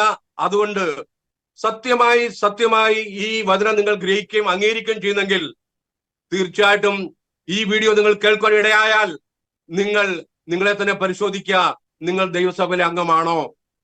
അതുകൊണ്ട് തീർച്ചയായിട്ടും ഈ പ്രസംഗം കേട്ടതിന് ശേഷം നിങ്ങളുടെ ഹസ്ബൻഡുമായിട്ട് ഡിസ്കസ് ചെയ്ത് വേണമെങ്കിൽ ഒരു ബ്രദർലി ഡിസ്കഷൻ ഞങ്ങളുടെ പ്ലാറ്റ്ഫോമിലേക്ക് വരുവാൻ ഞാൻ നിങ്ങളെ സ്വാഗതം ചെയ്യുന്നു. മാത്രമല്ല, ഈ സഹോദരിയുടെ ആരെങ്കിലും ഫാൻസ് ഉണ്ടെങ്കിൽ ഈ വിഷയത്തെ കുറിച്ച് സംസാരിപ്പാൻ we are ready to welcome you. Okay, അപ്പോൾ തീർച്ചയായിട്ടും മനസ്സിലായല്ലോ. തൃത്വത്തിൽ മൂന്നാമൻ എന്ന് പ്രസ്താവിച്ച ആ പ്രസ്താവന this is unbiblical, untrue, it's a fabricated, it is a forfeited, it is a cursed doctrine preached by you. അതുകൊണ്ട് ബൈബിൾ ഒരു വാക്യമുണ്ട്, വെറും തത്വജ്ഞാനവും വഞ്ചനയും കൊണ്ട് ആര് നിങ്ങളെ തെറ്റിക്കാതിരിക്കുവാൻ സൂക്ഷിക്കുക. അങ്ങനെയെങ്കിൽ തത്വജ്ഞാനവും വഞ്ചനയും ഉപയോഗിച്ചു പറഞ്ഞ വാക്കാകുന്നു തൃത്വത്തിലെ മൂന്നാമനായ പരിശുദ്ധാത്മാവ് എന്ന് പറഞ്ഞത്. അത് വെറും ഫിലോസഫിയാണ്, അത് വഞ്ചനയാണ്, അത് വ്യർത്ഥമാകുന്നു. അത് ബൈബിളിൽ ഒരിക്കലും പ്രതിപാദിച്ചിട്ടില്ല. അപ്പോൾ തന്നെ ഞാൻ പറയുണ്ടായല്ലോ, we believe in Father Son and Holy Ghost, we have Father Son and Holy Ghost. അപ്പോൾ ഞങ്ങളുടെ നേരെ നെറ്റി ചുളിക്കാൻ പാടില്ല. നിങ്ങൾ അപ്പോസ്തലന്മാർ എന്ത് പ്രസംഗിച്ചുവോ അതാണ് ഞങ്ങൾ ഇപ്പോഴും പ്രസംഗിക്കുന്നത്. ഇനിയും സ്നാന വിഷയത്തെ കുറിച്ചുള്ള ഒരു വിഷയം സിസ്റ്റർ സംസാരിക്കുകയുണ്ടായി. അത് അപ്പോസ്തല പ്രവൃത്തികൾ 19-ാം അധ്യായത്തിന്റെ 1-ാം വാക്യം മുതൽ ആണ് നിങ്ങൾ കോട്ട് ചെയ്തത്. അവിടെ പൗലോസിനെ കുറിച്ച് സിസ്റ്റർ പറയുണ്ടായി. പൗലോസിനെക്കാട്ടും വലുതായിട്ടുള്ള ഒരു ബൈബിൾ സ്കോളറിനെ കണ്ടിട്ടില്ല, അതങ്ങനെ ഇല്ലെന്ന് പറയുണ്ടായി. I am 100% agree to you. I am 100% agree to your that preaching. അപ്പോസ്തലനായ പൗലോസിനെ പോലെ ഒരു സ്കോളറായിട്ടുള്ള ഒരു വ്യക്തിയെ ബൈബിൾ കാണുന്നില്ല. ആ പൗലോസ് ആണ് FAC ലേഖനം 4:5 പറയുന്നു, 1 God, 1 faith, 1 baptism. അങ്ങനെയെങ്കിൽ എഫേസ്യർക്കെഴുതിയ ലേഖനത്തിൽ പൗലോസ് പറഞ്ഞ ഒരു സ്നാനം, അത് ഏത് സ്നാനമായിരിക്കണം? അത് പൗലോസ് ഏറ്റ സ്നാനമായിരിക്കണം, അത് പൗലോസ് കൊടുത്തതായിരിക്കണം. തീർച്ചയായിട്ടും അനന്യാസിന്റെ കയ്യിൽ യേശുക്രിസ്തുവിന്റെ നാമത്തിൽ പൗലോസ് സ്നാനമേൽക്കുകയുണ്ടായി. അതിനുശേഷം ദമാസ്കോസിലെ യേശുക്രിസ്തുമായിട്ടുള്ള എൻകൗണ്ടറിന് ശേഷം അറേബ്യയിൽ പോയി. അതിനുശേഷം പിന്നീട് ശിഷ്യന്മാരെ കണ്ടു. അതിനുശേഷം എഫെസോസിൽ വന്നപ്പോൾ അവിടെ ചില ശിഷ്യന്മാരെ കണ്ട് അവിടെ ചോദിച്ചു, നിങ്ങൾ വിശ്വസിച്ചിട്ട് പരിശുദ്ധാത്മാവിനെ പ്രാപിച്ചു എന്നാണ് ചോദിച്ചത്. സിസ്റ്റർ അവിടെ പറഞ്ഞത്, നിങ്ങൾ വിശ്വസിച്ചിട്ട് അഭിഷേകം പ്രാപിച്ചുവോ എന്നല്ല അവിടെ ചോദിച്ചത്. അത് തെറ്റാവുന്നു. ബൈബിൾ അങ്ങനെയല്ല പറഞ്ഞിരിക്കുന്നത്. നിങ്ങൾ വിശ്വസിച്ചിട്ട് പരിശുദ്ധാത്മാവിനെ പ്രാപിച്ചുവോ? അപ്പോൾ അവർ പറഞ്ഞു, പരിശുദ്ധാത്മാവ് ഉണ്ടെന്ന് പോലും ഞങ്ങൾ കേട്ടിട്ടില്ല. ഉടനെ ചോദിക്കാണ്, ഏതായിരുന്നു നിങ്ങളുടെ സ്നാനം? അങ്ങനെയെങ്കിൽ ഈ പൗലോസ് ഇന്ന് സിസ്റ്ററെയോ നിങ്ങളുടെ ഫാമിലിയിലെയോ ഈ IPCയിലെയോ എവിടെയെങ്കിലും ആരെങ്കിലും കണ്ടാൽ പൗലോസ് ചോദിക്കുന്ന എന്തായിരിക്കും? നിങ്ങൾ വിശ്വസിച്ചിട്ട് പരിശുദ്ധാത്മാവിനെ പ്രാപിച്ചുവോ? നിങ്ങൾ പ്രാപിച്ചു എന്ന് പറയുകയാണെങ്കിൽ ചോദിക്കും, ഏതായിരുന്നു നിങ്ങളുടെ സ്നാനം? അങ്ങനെയും ചോദിക്കും. എന്തുകൊണ്ടെന്നാൽ യഥാർത്ഥമായിട്ടുള്ള സ്നാനം യേശുക്രിസ്തു നാമത്തിലാണ്. ആ സ്നാനം ഏൽക്കാതെ പരിശുദ്ധാത്മാവ് ലഭിക്കുകയില്ല എന്ന് പൗലോസിന് വളരെ നിശ്ചയമായിട്ട് അറിയാവുന്നതുകൊണ്ടാണ് ചോദിച്ചത്, നിങ്ങളുടെ സ്നാനം ഏതായിരുന്നു? അവർ പറയായിരുന്നു, ഞങ്ങൾ യോഹന്നാന്റെ മാനസാന്തര സ്നാനം. ഈ സ്നാനം നമ്മുടെ യേശുക്രിസ്തു യോഹന്നാന്റെ കൈക്കടി സ്നാനമേറ്റ അതേ സ്നാനമേറ്റ ശിഷ്യന്മാരാണ് 12 പേര്. എന്നാൽ പൗലോസ് അവരോട് പറയുണ്ടായി, യോഹന്നാൻ വിളിച്ചു പറഞ്ഞത് അവന്റെ പിന്നാലെ വരുന്നവനായ യേശുവിൽ വിശ്വസിക്കണം. ഇതാണ് യോഹന്നാൻ പറഞ്ഞു എന്ന് പൗലോസ് പറഞ്ഞപ്പോൾ, ഇത് കേട്ടാറെ എന്ന് പറഞ്ഞാൽ യേശുവിൽ വിശ്വസിക്കണം എന്ന് പറഞ്ഞപ്പോൾ ഇത് കേട്ടാറെ അവർ യേശുക്രിസ്തുവിന്റെ നാമത്തിൽ സ്നാനമേറ്റു. അങ്ങനെയെങ്കിൽ യേശുക്രിസ്തുവിൽ വിശ്വസിക്കുന്നു എന്ന് പറയുന്ന തൃത്വത്തിലെ പാഷന്മാരെ, വിശ്വാസികളെ, നിങ്ങൾ യേശുവിൽ വിശ്വസിക്കുന്നു എന്ന് പറയുകയാണെങ്കിൽ എഫെസോസിലെ 12 ശിഷ്യന്മാര് യേശുവിൽ വിശ്വസിക്കുകയും യേശുക്രിസ്തുവിന്റെ നാമത്തിൽ സ്നാനം ഏൽക്കുകയും ചെയ്യുന്ന പ്രൂഫ് വളരെ ക്രിസ്റ്റൽ ക്ലിയർ ആയിട്ട് ബൈബിളിൽ പറയുമ്പോൾ, നിങ്ങൾ യേശുക്രിസ്തുവിന്റെ നാമത്തിലുള്ള സ്നാനത്തോട് എതിർത്ത് അതിനെ പുറങ്കാൽ കൊണ്ട് തട്ടിക്കളയുന്നവരല്ലേ നിങ്ങൾ? നിങ്ങളുടെ രോഗസൗഖ്യം യേശുക്രിസ്തുവിന്റെ നാമത്തിൽ, ഭൂതത്തെ ഓടിക്കുന്ന യേശുവിന്റെ നാമത്തിൽ, പിറവാസ്തുലി യേശുവിന്റെ നാമത്തിൽ, ഹൗസ് വാമിംഗ്, ഉദ്ഘാടനങ്ങൾ, ശിശുപ്രതിഷ്ഠ എല്ലാം നിങ്ങൾ യേശുവിന്റെ പിതാവിന്റെയും പുത്രന്റെയും പരിശുദ്ധമായ നാമത്തിൽ ചെയ്യുമ്പോൾ സ്നാനം മാത്രം എന്തുകൊണ്ട് യേശുക്രിസ്തുവിന്റെ നാമത്തിൽ ചെയ്യുന്നില്ല? എന്റെ പ്രിയ സഹോദരി സഹോദരന്മാരെ, യേശുക്രിസ്തു എന്താണ് ശിഷ്യന്മാരോട് പറയുന്നത്? നിങ്ങൾ ആരുടെ പാപങ്ങൾ മോചിക്കുവോ അത് മോചിക്കപ്പെടും, നിങ്ങൾ ആരുടെ പാപങ്ങൾ നിർത്തുവോ അത് നിർത്തപ്പെടും. അങ്ങനെയെങ്കിൽ അപ്പോസ്തലന്മാർ ആരുടെയെങ്കിലും പാപങ്ങൾ, നിന്റെ പാപം ഞാൻ യേശുക്രിസ്തുവിന്റെ നാമത്തിൽ മോചിച്ചിരിക്കുന്നു എന്ന് പറഞ്ഞ് തലയിൽ കൈവച്ച് കുലുക്കി ആരുടെങ്കിലും പാപങ്ങൾ അവർ മോചിച്ചു കൊടുത്തോ? ഒരിക്കലും ഇല്ല. അപ്പോസ്തലന്മാര് യേശുക്രിസ്തു പറഞ്ഞ പാപമോചനം അവർക്ക് മനസ്സിലായി, അത് യേശുക്രിസ്തുവിന്റെ നാമത്തിലാകുന്നു എന്ന് അവർക്ക് മനസ്സിലായപ്പോൾ പെന്തക്കോസ്ത് നാൾ മുതൽ അവര് അപ്പോസ്തലന്മാർ യേശുക്രിസ്തുവിന്റെ നാമത്തിൽ സ്നാനപ്പെടുത്തുവാൻ തുടങ്ങി. ആ സ്നാനമാണോ ശിഷ്യർ ഏറ്റത്? ഏറ്റിട്ടില്ല എങ്കിൽ ഞാൻ പറയട്ടെ, നിങ്ങളിൽ ആയിരിക്കുന്ന ആത്മാവ് പരിശുദ്ധാത്മാവല്ല, അത് മറ്റെന്തോ ആത്മാവാകുന്നു എന്ന് ഞാൻ വളരെ വ്യക്തമായി പറയുന്നു. അതിന് പ്രൂഫ് തരാൻ പോവുകയാണ്. നിങ്ങളിൽ ആയിരിക്കുന്ന ആത്മാവ് ഏതാകുന്നു? കേൾക്കുന്ന കേൾവിക്കാരെ, തൃത്വ സൗരന്മാരെ, പാഷന്മാരെ, നിങ്ങൾ ഗ്രഹിച്ചാലും 1 ജോൺ 4:6 വായിക്കാൻ പോകുന്നു, സമയമില്ലാത്തതിനാൽ. അതിങ്ങനെ ഇപ്രകാരം പറയുന്നു, ഹം പരമേശ്വർ കെ ഹേ, ജോ പരമേശ്വർ കോ ജാൻതാ ഹേ वो हमारी सुनता है, जो परमेश्वर को नहीं जानता वो हमारी नहीं सुनता. इसी प्रकार हम सत्य की आत्मा और भ्रम की आत्मा को पहचान लेते हैं. We are of God. He that know God heareth us. He that is not of God heareth us not. Hereby know we the spirit of truth and the spirit of error. അപ്പോൾ സത്യത്തിന്റെ ആത്മാവും ദുരാത്മാവും ഏതാണെന്ന് മനസ്സിലാക്കാൻ വേണ്ടി ഒരു കാര്യം ചിന്തിച്ചാൽ മാത്രം മതി. അപ്പോസ്തലൻ പറയുന്നു, വി ആർ ഓഫ് ഗോഡ്. ഞങ്ങൾ ദൈവത്തിൽ നിന്നുള്ളവർ. ദൈവത്തെ അറിയുന്നവർ ഞങ്ങളുടെ വാക്ക് കേൾക്കുന്നു, ദൈവത്തെ അറിയാത്തവർ ഞങ്ങളുടെ വാക്ക് കേൾക്കുന്നില്ല. ഇതിനാൽ സത്യത്തിന്റെ ആത്മാവ് എന്താണെന്നും ഈവിൾ സ്പിരിറ്റ് എന്താണെന്നും അറിയാൻ സാധിക്കും എന്നും വളരെ വ്യക്തമായി 1 യോഹന്നാൻ 4:6 വാക്യത്തിൽ വായിക്കുന്നു. 1 മുതൽ വായിക്കാൻ സമയമില്ല, അതുകൊണ്ടാണ് ഞാൻ വായിച്ചത്. അപ്പോൾ തീർച്ചയായിട്ടും ഞങ്ങളുടെ വാക്ക് കേൾക്കുന്നവർ ദൈവത്തിൽ നിന്നുള്ളവർ. അങ്ങനെയെങ്കിൽ 1-ാം നൂറ്റാണ്ടിൽ സഭയുമായിട്ടുള്ള ബന്ധത്തിൽ ഞാൻ എന്റെ സഭയെ പണിയും, പാതാള ഗോപുരങ്ങൾ അതിനെ ജയിക്കയില്ല എന്ന് പറഞ്ഞു യേശുക്രിസ്തു സ്വർഗരാജ്യത്തിന്റെ താക്കോലുകൾ പത്രോസിന്റെ കയ്യിൽ കൊടുത്തു. പത്രോസ് ഭൂമിയിൽ കെട്ടുന്നത് സ്വർഗത്തിൽ കെട്ടും, പത്രോസ് ഭൂമിയിൽ അഴിക്കുന്നത് സ്വർഗത്തിൽ അഴിക്കപ്പെടും. അങ്ങനെയെങ്കിൽ ആ കീസ് എന്താ ഇംഗ്ലീഷിലും, മലയാളത്തിൽ താക്കോലാണ്, പ്ലൂറൽ ആണ് ഇംഗ്ലീഷിൽ കീസ്. ആ താക്കോലുകളാകുന്നു അപ്പോസ്തലന്മാരുടെ ഉപദേശങ്ങളാകുന്ന ഫൗണ്ടേഷണൽ 7 ഡോക്ട്രിൻ. അതിലാണ് മാനസാന്തരം, സ്നാനം, അപ്പം നിറക്ക്, Holy Ghost filling, coming together, prayers, ഇതെല്ലാം അപ്പോസ്തലന്മാർ കയ്യിൽ ലഭിച്ച സ്വർഗരാജ്യത്തിൽ താക്കോലാന്നു. ആ താക്കോൽ ഉപയോഗിച്ചു 1-ാം നൂറ്റാണ്ടിൽ പത്രോസ് തിരിച്ചപ്പോൾ 3000 പേര് സ്വർഗരാജ്യത്തിൽ കടന്നു. അതാണ് ദൈവസഭ. അവരെയാണ് ദൈവത്തിന് സഭയോട് ചേർത്തത്. അങ്ങനെയെങ്കിൽ തീർച്ചയായിട്ടും പിതാവിന്റെയും പുത്രന്റെയും പരിശുദ്ധാത്മാവിന്റെയും ടൈറ്റിലിൽ നിങ്ങൾ പേര് പറഞ്ഞ് സ്നാനപ്പെടുത്തിയെങ്കിൽ, സ്നാനമേറ്റെങ്കിൽ, ആ സ്നാനത്തിൽ അത് വെറും ഒരു കുളിയാണ്, അത് സ്നാനമല്ല. സ്നാനം യഥാർത്ഥമായിട്ട് അപ്പോസ്തലന്മാർ കാണിച്ചു തന്ന മാതൃകയാകുന്നു യേശു ക്രിസ്തുവിന്റെ നാമത്തിലുള്ള സ്നാനം. അതാണ് നിങ്ങൾ ഏൽക്കേണ്ടത്. അല്ലെങ്കിൽ നിങ്ങളുടെ പാപം മോചിക്കുന്നില്ല എന്ന് ബൈബിൾ വളരെ വ്യക്തമായി പറയുന്നു. അപ്പോൾ ഈ സിസ്റ്റർ IPCയിൽ ജനിച്ചു വളർന്നുകൊണ്ട് ഒരു കാര്യം പറയാണ്.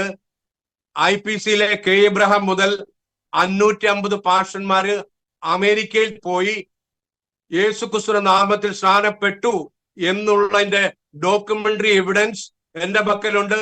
അത് പ്രസ്താവിച്ചത് pastor MC Chacko, presbyter councillor pastor ആയിരിക്കുന്ന IPCയിലെ ഒരു മുതിർന്ന വ്യക്തി, I think the contemporary of pastor K Abraham. അതുകൊണ്ട് തീർച്ചയായിട്ടും തൃത്വം എന്ന മാരകമായ വിഷം, ഈ കുഷ്ഠം, ഈ കാൻസർ, ഏറ്റവും വലിയ രോഗം നമ്മൾ കണ്ടത് കൊറോണ ആകുന്നു എന്ന് പറയുന്ന പോലെ കൊറോണയേക്കാൾ വിഷകരമായിട്ടുള്ള ഉപദേശമാണ് നിസ്യൻ കൗൺസിൽ, തെർത്തുല്യൻ, കോൺസ്റ്റന്റൈൻ കൂട്ടുകെട്ടിൽ ഉരുത്തിരിഞ്ഞ ഈ തൃത്വ ഉപദേശം. അത് നിങ്ങളെ സ്വർഗത്തിലേക്കല്ല നരകത്തിലേക്കും പിന്നീട് ലേക്ക് ഓഫ് ഫയർ, അഗ്നിയിലേക്കും നിങ്ങളെ നയിക്കുന്നതാകുന്നു എന്ന് വളരെ വ്യക്തമായി ബൈബിളിന്റെ വെളിച്ചത്തിൽ പറയുന്നു. അതുകൊണ്ട് ഞാനിപ്പോൾ ഇത്രയും പറഞ്ഞ് ഇവിടെ നിർത്തുവാൻ താല്പര്യപ്പെടുന്നു. അതുകൊണ്ട് തീർച്ചയായിട്ടും എന്നെ കേൾക്കുന്ന മാന്യ സഹോദരന്മാരെ, എന്നെ കേൾക്കുന്ന സഹോദരി, ഈ പ്രസംഗിച്ച സഹോദരി, ബൈബിളിൽ ഒരിക്കലും തൃത്വത്തിൽ മൂന്നാമനെ കുറിച്ച് പറയുന്നില്ല. ബൈബിൾ പ്രതിപാദിക്കുന്ന ഒരൊറ്റ ദൈവമേ ഉള്ളൂ. അത് പഴയ നിയമത്തിലെ യഹോവയായ ദൈവം, the same God what we see from Genesis to Malachi, he manifested in the flesh, that is our Lord Jesus Christ. That same Jesus Christ is working in us as Holy Spirit. മഹത്വത്തിന്റെ പ്രത്യാശയായി ക്രിസ്തു നിങ്ങളുടെ ഉള്ളിലിരിക്കുന്നു. അല്ലാതെ 3 ദൈവങ്ങളോ 3 പേഴ്സൺസോ അല്ല, യേശു ക്രിസ്തു തന്നെയാകുന്നു പരിശുദ്ധാത്മാവ് എന്ന് വളരെ ബൈബിളിന്റെ വെളിച്ചത്തിൽ സ്ക്രിപ്ചർ എടുത്ത് ഞാൻ ഇവിടെ തെളിയിച്ചു. അതുപോലെ നിങ്ങൾ പ്രതിപാദിച്ച സ്നാനവും അത് യേശു ക്രിസ്തു നാമത്തിൽ തന്നെ ആയിരിക്കണം. ഇല്ല എങ്കിൽ നിങ്ങളുടെ പാപത്തിൽ നിങ്ങളുടെ പാപമോചനം കിട്ടിയിട്ടില്ല. നിങ്ങൾ മരിച്ചാൽ, ഇന്ന് മരിച്ചാൽ, നാളെ മരിച്ചാൽ, ഇനി ഒരു 150 120 വയസ്സായി മരിച്ചാലും യേശു ക്രിസ്തുവിന്റെ നാമത്തിൽ സ്നാനപ്പെടാതെ മരിച്ചാൽ നിങ്ങളുടെ അന്ത്യം യാതനാ സ്ഥലത്താകും എന്ന് ഓർപ്പിച്ചുകൊണ്ട് എന്നെ കേൾക്കുന്ന എല്ലാ മാന്യ സൗരസ്വാന്മാർക്കും ഒരു പ്രാവശ്യം കൂടെ സ്നേഹത്തോടെ നന്ദി അറിയിക്കുന്നു. വചനം പരിശോധിക്കുക.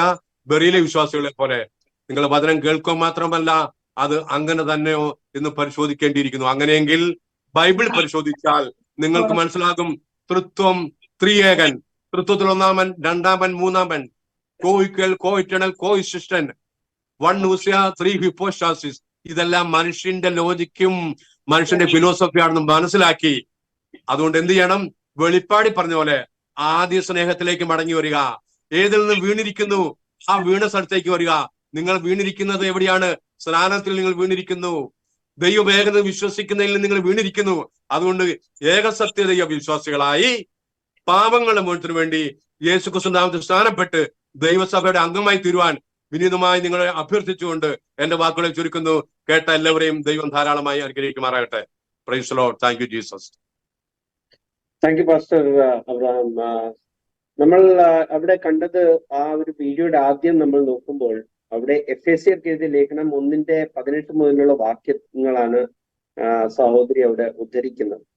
അപ്പോൾ അതിൽ തന്നെ ആ ലാസ്റ്റ് വാക്യം 1-ാമത്തെ അധ്യായത്തിന്റെ ലാസ്റ്റ് വാക്യത്തിൽ പറയുന്നു, കർത്താവായ യേശു ക്രിസ്തുവിന്റെ നാമം സ്വർഗത്തിൽ ഏറ്റവും മേലായ നാമം എന്ന് വളരെ വ്യക്തമായിട്ട് പറയുന്നു. പിന്നെ pastor Abraham ഓർമ്മിപ്പിച്ചതുപോലെ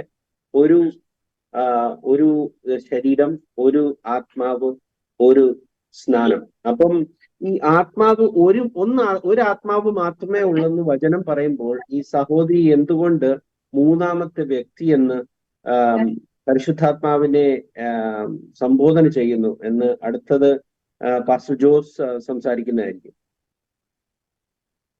price the Lord. Hallelujah. നമ്മള് ആ സഹോദരിയുടെ പ്രസംഗത്തിൽ നിന്നും നമുക്ക് മനസ്സിലാക്കാൻ കഴിഞ്ഞത് ആ സഹോദരി ജനിച്ചു വളർത്തപ്പെട്ടത് IPC എന്ന് പറഞ്ഞ സഭയിൽ, പിന്നീട് താൻ ഷാരോൻ സഭയ്ക്ക് നേതൃത്വം കൊടുത്ത പാസ്റ്റർമാരുടെ പിതാക്കന്മാരുടെ തലമുറയിൽ, പിന്നീട് ചർച്ച് ഓഫ് ഗോഡിൽ, പിന്നീട് ഇൻഡിപെൻഡന്റ്, പിന്നീട് ഒടുവിൽ അസംബ്ലീസ് ഓഫ് ഗോഡ്. ഒരു കാര്യം ആ സഹോദരയുടെ സ്റ്റേറ്റ്മെന്റിൽ നിന്ന് വ്യക്തമാണ്. അവർ പ്രസ്താവിച്ച ലീഡിംഗ് പെന്റകോസ്റ്റൽ സഭകൾ 4ലും പിന്നീട് വരുന്ന ഇൻഡിപെൻഡന്റ് സഭകളിൽ നിന്നും ഒരു മണവാട്ടി ഉണ്ടാകില്ല എന്നുള്ള കാര്യം ആ സഹോദരി വളരെ അസന്നിഗ്ധമായിട്ട് പ്രഖ്യാപിച്ചു. കാരണം മണവാട്ടിയെ ഇങ്ങോട്ട് കയറി വരും എന്ന് പറയുമ്പോൾ ഏത് മണവാട്ടി കയറി വരും? അപ്പോൾ ആ സഹോദരി ഒരുമിച്ച് അവിടെ നിന്നുകൊണ്ട് എല്ലാ ട്രിനിറ്റേറിയൻ ചർച്ചിനെയും കണ്ടം ചെയ്തു എന്നുള്ളതാണ് എനിക്കതിനകത്ത് മനസ്സിലായുള്ള ഒരു പ്രധാനപ്പെട്ട കാര്യം. രണ്ടാമത്തെ കാര്യം, യേശുക്രിസ്തു ആണ് മധ്യാകാശ വെളിപ്പെട്ട് തന്റെ മണവാട്ടിയെ ചേർക്കുന്നതെങ്കിൽ യേശുക്രിസ്തുവിന്റെ നാമം ധരിച്ചിട്ടുള്ളവരായിരിക്കണം അവന്റെ മണവാട്ടി. കാരണം ഒരു പെൺകുട്ടിയുടെ വിവാഹം കഴിയുമ്പോൾ ആ പെൺകുട്ടിയുടെ ഒരു ടൈറ്റിൽ ചേഞ്ച് ആകുന്നത് നമ്മുടെ ഒരു കൾച്ചറും ഒരു കസ്റ്റമുമാണ്. അപ്പം ഒരു വ്യക്തി ലോകപ്രകാരം ലോകത്തെ ഭർത്താവായി സ്വീകരിച്ച് ജീവിക്കുന്ന ഒരു വ്യക്തി ക്രിസ്തുവിലേക്ക് വന്ന് യേശു ക്രിസ്തുവിനെ അവളുടെ രക്ഷിതാവും കർത്താവും ദൈവവും പിതാവും വീണ്ടെടുപ്പ് മുതൽ അവളെ മണവാട്ടിയായി കന്യകയായി ചേർക്കുന്നത് വരെയുള്ള എല്ലാ പ്രോസസ്സിലും അവൾ ഏൽക്കേണ്ടി വരുന്ന ഒരു നാമമുണ്ട്. ആ നാമം യേശു ക്രിസ്തു എന്നുള്ളൊരു നാമമാണ്. ആ നാമത്തെ തിരസ്കരിച്ചിട്ട് ഫാദർ, സൺ, ഹോളി ഗോസ്റ്റ് എന്ന 3 ടൈറ്റിലുകൾ തങ്ങളുടെ സ്ഥാനത്ത് എടുക്കാൻ കഴിയില്ല. കാരണം ബൈബിളിൽ എവിടെയും ഫാദറോ അല്ലെങ്കിൽ സണ്ണോ ഹോളി സ്പിരിറ്റോ ഒരു പേരായി പരിഗണിച്ചതായി എവിടെയും കാണുന്നില്ല. അത് ബുദ്ധിയുള്ള മനുഷ്യർക്ക് മനസ്സിലാക്കാൻ കഴിയും. കേവലം മനുഷ്യരുമായിട്ടുള്ള ബന്ധത്തിൽ, മനുഷ്യരുമായിട്ടുള്ള ബന്ധത്തിലും മനുഷ്യരും ദൈവമായിട്ടുള്ള ബന്ധത്തിലും ദൈവം ഉപയോഗിച്ച പദവികളാണ്. ആ പദവികൾക്ക് അത്രമാത്രം പ്രസക്തി ഉണ്ടായിരുന്നെങ്കിൽ യേശുക്രിസ്തു എന്ന നാമം സകല നാമത്തെക്കാളും മേലായ നാമമെന്ന് ബൈബിൾ പറയുമായിരുന്നില്ല. സഹോദരയുടെ ഭാഷയിൽ പറഞ്ഞാൽ ബൈബിളിലെ ഓൾ ടൈം ഹയസ്റ്റ് ആയിട്ടുള്ള ഏറ്റവും എന്താ പറയാ അഡ്മയറബിൾ ആയിട്ടുള്ള പ്രീച്ചറായ പൗലോസ് പോലും, ആ പൗലോസ് ആണല്ലോ ബൈബിളെ ഏറ്റവും കൂടുതൽ ശരിയായ രീതിയിൽ ന്യായപ്രമാണം മുതൽ പ്രവാചക ഗ്രന്ഥങ്ങളിൽ നിന്നുള്ള ക്രിസ്തുവിനെ പുറജാതി സഭയ്ക്ക് വെളിപ്പെടുത്തിയത്. അപ്പൊ ആ പൗലോസ് എവിടെയും ഈ ക്രിസ്തുവിനെ കൂടാതെ പിതാവ്, പുത്രൻ, പരിശുദ്ധാത്മാവ് എന്ന നാമം എല്ലാ നാമത്തെക്കാളും മേലായ നാമം എന്ന് പറഞ്ഞിട്ടില്ല. മാത്രമല്ല യേശുക്രിസ്തു എന്ന നാമം എല്ലാ നാമത്തെക്കാളും മേലാണെങ്കിൽ പിതാവ്, പുത്രൻ, പരിശുദ്ധാത്മാവ് എന്ന് പറയുന്ന നാമങ്ങൾക്കും മേലെയാണ് യേശുക്രിസ്തുവിന്റെ നാമം. കാരണം അങ്ങനെ ഒരു നാമത്തെക്കുറിച്ച് ബൈബിൾ പഠിപ്പിക്കുന്നില്ല. അതുകൊണ്ട് തന്നെ ഏതാണ്ട് 40 മിനിറ്റ് എടുത്തൊരു വ്യക്തമായ ഒരു പ്രഭാഷണം തന്നെ ഈ വിഷയത്തിൽ എബ്രാഹിം പാസ്റ്റർ നടത്തിയതുകൊണ്ട് അതിനോട് കൂടുതലൊന്നും സംസാരിക്കാൻ ഞാൻ താല്പര്യപ്പെടുന്നില്ല. ഈ 2 കാര്യങ്ങൾ മാത്രം പറഞ്ഞ് ഞാൻ അവസാനിപ്പിക്കുകയാണ്. Thank you pastor Jose. Pastor Joy അടുത്തതായിട്ട് നമ്മളോട് സംസാരിക്കുന്നതായിരിക്കും. യോവേൽ പ്രവാചകൻ പറയുന്നു, 2-ാമത്തെ അധ്യായത്തിൽ പറയുന്നു, യഹോവയുടെ വലിയ ദിവസത്തിൽ അതായത് യഹോവ പറയുന്നു, ഞാൻ എൻ്റെ ആത്മാവിനെ എൻ്റെ മക്കളിൽ പകരുമെന്ന് പറയുന്നു. അത് തന്നെ യഹൂദനായ പത്രോസ് അവിടെ ഏറ്റുപറയുന്നു. ഇത് യഹോവയുടെ ആ വലിയതും ഭയങ്കരമായ ദിവസമാണ്. കർത്താവിന്റെ നാമം വിളിച്ചപേക്ഷിക്കുന്നവൻ രക്ഷിക്കപ്പെടും. അപ്പം അവിടെ യഹോവയുടെ ആത്മാവാണ്, കർത്താവിന്റെ ആത്മാവാണ്. അപ്പോൾ എങ്ങനെയാണ് അത് വേറൊരു ആത്മാവോ വ്യക്തിയോ ആയി തീരുന്നത്? ഈ വചനത്തിന്റെ വെളിച്ചത്തിൽ ഒന്ന് പറഞ്ഞാൽ. Price the Lord. കർത്താവിന്റെ വിശുദ്ധനാമം വാഴ്ത്തപ്പെടുമാറാകട്ടെ. ഇന്ന് ഇവിടെ ആ വീഡിയോ ഞാൻ കേട്ടു. പ്രിയ സഹോദരിയുടെ വാക്കുകൾ, പ്രിയ അബ്രഹാംകുട്ടി പാസ്റ്റർ പറഞ്ഞ പോലെ വളരെ വാക്ചാതുര്യത്തോടെ ആ സഹോദരി പറഞ്ഞു. എങ്കിലും പറയുന്നത് വചനത്തിലുള്ളതാണോ എന്നുള്ള യാതൊരു വിവേകവുമില്ലാതെയാണ് ആ സഹോദരി സംസാരിച്ചത്. ഇപ്പോ കർത്താവിന്റെ ദാസൻ വിൻസൻ ബ്രദർ ചോദിച്ച ചോദ്യം, വാസ്തവത്തില് ആ ചോദ്യത്തിന് വ്യക്തമായിട്ടുള്ള മറുപടി ബൈബിളിൽ തന്നെ ഉണ്ട്. അത് നമുക്ക് അതിനെക്കുറിച്ച് ഏറെക്കുറെ ഒരു നല്ല ഒരു ക്ലാസ് പോലെ അബ്രഹാംകുട്ടി പാഷ സംസാരിച്ചു. എങ്കിലും അതിനോട് ചേർന്ന് ചില കാര്യങ്ങൾ പറയുന്നു എന്ന് മാത്രമേ ഉള്ളൂ. ഈ പരിശുദ്ധാത്മാവ് എന്ന് പറഞ്ഞാൽ അതിന്റെ അർത്ഥം പരിശുദ്ധന്റെ ആത്മാവാണ്. ആരാണ് പരിശുദ്ധൻ? പരിശുദ്ധൻ യഹോവയാണ്. സൈന്യങ്ങളെ യഹോവ പരിശുദ്ധൻ പരിശുദ്ധൻ പരിശുദ്ധൻ എന്ന് യെശയ്യാവ് 6-ാം അധ്യായത്തിൽ നമുക്ക് കാണാൻ കഴിയുന്നു. പരിശുദ്ധന്റെ ആത്മാവാണ് പരിശുദ്ധാത്മാവ്. അതുപോലെ തന്നെ യോഹന്നാൻ 4:24 വായിക്കുമ്പോൾ ദൈവം ആത്മാവാകുന്നു. ഈ ആത്മാവായ ദൈവം, അവ പരിശുദ്ധാത്മാവ്, ദൈവത്തിന്റെ ആത്മാവ്, യഹോവയുടെ ആത്മാവ്, ക്രിസ്തുവിന്റെ ആത്മാവ്, ഈ പറയുന്നതെല്ലാം ഒന്ന് തന്നെയാണ്.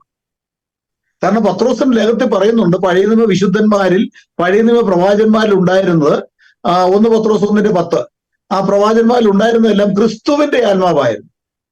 ഇവര് പറയുന്ന പ്രകാരം അന്ന് ക്രിസ്തു ഉണ്ടായിരുന്നോ? ഇല്ല. അപ്പൊ ക്രിസ്തുവിന്റെ ആത്മാവെന്ന് പറഞ്ഞാലും ദൈവത്തിന്റെ ആത്മാവെന്ന് പറഞ്ഞാലും പരിശുദ്ധന്റെ ആത്മാവെന്ന് പറഞ്ഞാലും ഒന്ന് തന്നെയാണ്. ഈ പരിശുദ്ധനും പരിശുദ്ധന്റെ ആത്മാവും രണ്ടും രണ്ടല്ല. ദൈവം നമ്മെ സൃഷ്ടിച്ചിരിക്കുന്നത് ദേഹം, ദേഹി, ആത്മാവ് എന്ന 3 അവസ്ഥയെ നമുക്ക് അവിടെ കാണാൻ കഴിയുന്നു. ഞാൻ സംസാരിക്കുമ്പോൾ ഞാനും എന്റെ ആത്മാവും 2 വ്യക്തികളാണ്. ദൈവവും ദൈവത്തിന്റെ ആത്മാവും 2 വ്യക്തികളാണ്. യഹോവയും യഹോവയുടെ ആത്മാവും 2 വ്യക്തികളാണ്. അപ്പോൾ ഈ തൃത്വത്തിൽ രണ്ടാമൻ എന്നുള്ള പദം തന്നെ പിശാച് വഞ്ചിക്കുന്ന തത്വജ്ഞാനവും വെറും വഞ്ചനയും എന്ന് പ്രാരംഭത്തിൽ പ്രസംഗിച്ച ദൈവദാസൻ പറഞ്ഞതുപോലെ അത് വെറും വഞ്ചനയാണ്.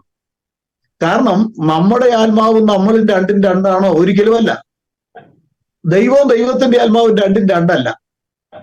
അപ്പോൾ ഈ ദൈവത്തിന്റെ ആത്മാവെന്ന് പറഞ്ഞ ആത്മാവായ ദൈവം ജഡത്തിൽ വെളിപ്പെട്ട് വന്നപ്പോൾ നമുക്കറിയാം, അവിടെ നമുക്ക് കാണുവാൻ കഴിയുന്നത് ആ പരിശുദ്ധാത്മാവ് അവനിലല്ലോ, കൊലോസ്യർ 2:9, അവനിലല്ലോ ദൈവത്തിന്റെ സർവസമ്പൂർണതയും ദേഹരൂപമായി വസിക്കുന്നത്. അപ്പം ദൈവത്തെ ദേഹരൂപത്തിൽ, ദൈവത്തെ ഒരു ആളത്വത്തോടു കൂടി കാണണമെങ്കിൽ യേശുവിലൂടെ അല്ലാതെ പറ്റില്ല.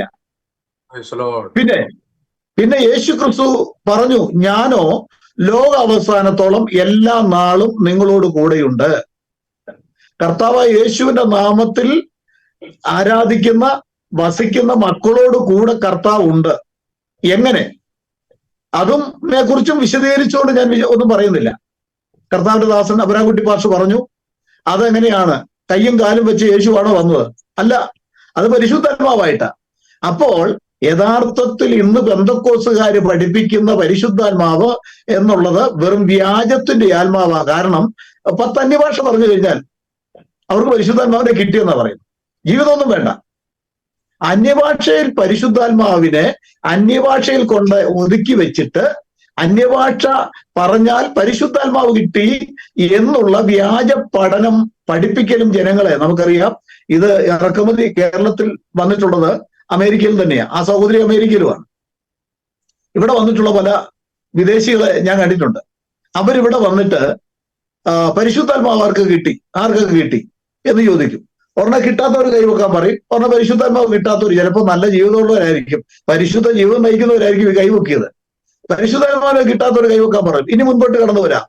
അപ്പൊ മുൻപോട്ട് കടന്നു വന്ന് ഇവരെ മുട്ടിന്മേലിരുത്തി ഇവരെ കൊണ്ട് ഇങ്ങനെ പറയിപ്പിക്കും, യേശുവിന്റെ രക്തം.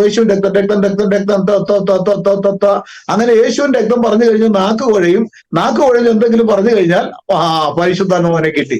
അവരെ കൊണ്ട് സാക്ഷ്യം പറയിപ്പിച്ച് കണക്ക് പറയുകയാണ്. ഞങ്ങള് അവിടെ പോയപ്പോൾ 150 പേരെ 200 പേര് പരിശുദ്ധാത്മാവിനെ കിട്ടി. എന്തായി പരിശുദ്ധാത്മാവിനെ കിട്ടി എന്ന് പറയുന്നത്? ഇവരെ കൊണ്ട് ഇരുന്ന് വളരെ മണിക്കൂറുകൾ പാട്ടുപാടി സ്തോത്രം പറഞ്ഞ് രക്തം എന്ന് പറഞ്ഞ് ഇവരുടെ നാക്ക് കൊഴിഞ്ഞു കഴിയുമ്പോൾ വരുന്ന ഭാഷ പരിശുദ്ധാത്മാവിന്റെയാണെന്നാ പറയുന്നത്, പരിശുദ്ധാത്മാവാണെന്നാ പറയുന്നത്. അങ്ങനെ ലിസ്റ്റ് അവിടെ കൊണ്ട് കാണിക്കണം. യഥാർത്ഥ ക്രിസ്ത്യാനിക്ക് ഇതിനൊന്നും ആവശ്യമില്ല സഹോദരി.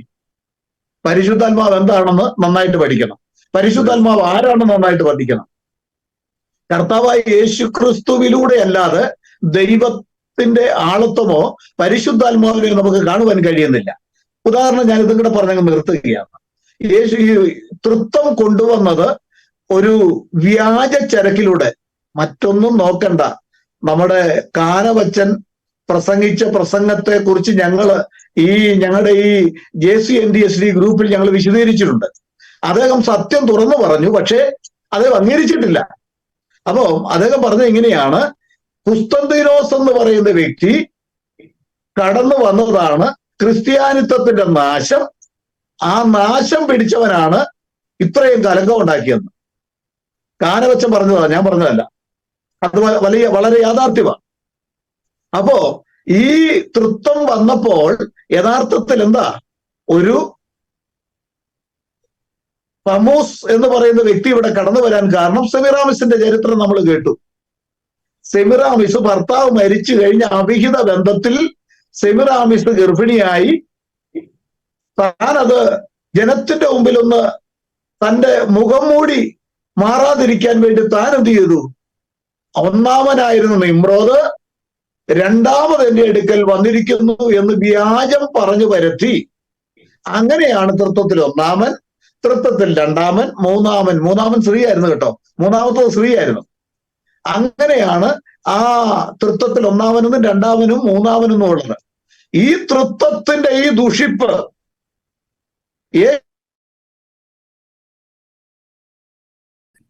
യേശു ക്രിസ്തു വേശ്യാവൃത്തിയിലൂടെ കടന്നു വന്നവനാണെന്ന് തെളിയിക്കേണ്ടി വരും.